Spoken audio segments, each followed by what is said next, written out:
Business ആവശ്യത്തിനായിട്ട് ഒരു വ്യക്തിയുടെ കയ്യിൽ നിന്ന് പണം കൂടെ കൂടെ വാങ്ങാറുണ്ടായിരുന്നു. അപ്പോൾ അതിന് സെക്യൂരിറ്റി ആയിട്ട് പലതവണയായിട്ട് ചെക്കുകളും കൊടുത്തിട്ടുണ്ട്.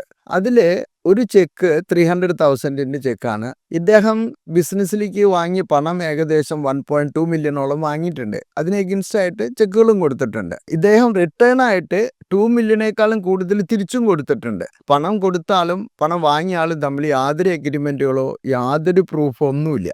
അപ്പോൾ സിവിൽ കേസ് ഫയൽ ചെയ്യുമ്പോൾ അദ്ദേഹത്തിൻ്റെ കയ്യിൽ യാതൊരു പ്രൂഫും ഉണ്ടാവില്ല.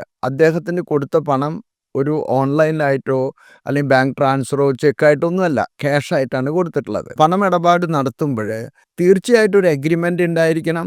പിന്നെ പേയ്മെൻറ്റ് നമ്മൾ കൊടുക്കുന്നതെല്ലാം ഒരു ഓൺലൈനിൽ കൂടിയോ ബാങ്ക് ട്രാൻസ്ഫറോ അല്ലെങ്കിൽ ചെക്കായിട്ടോ പ്രൂഫുള്ളൊരു ട്രാൻസ്ഫർ ആയിരിക്കണം. ഇൻവെസ്റ്റ് ചെയ്യുമ്പോൾ അത് പ്രോപ്പറായിട്ട് റിട്ടേൺ കിട്ടുന്നതാണെന്നും അതിന് ശരിയായിട്ടുള്ള എഗ്രിമെൻ്റ് ഉണ്ടെന്നെല്ലാം നോക്കണം. അല്ലെങ്കിൽ അവർ ആദ്യത്തിലൊക്കെ 2-3 മാസം എല്ലാം റിട്ടേൺ കൊടുക്കും. അത് കഴിയുമ്പോൾ നമ്മൾ ഇൻവെസ്റ്റ് ചെയ്ത ക്യാപിറ്റൽ പോലും നമുക്ക് കിട്ടില്ല.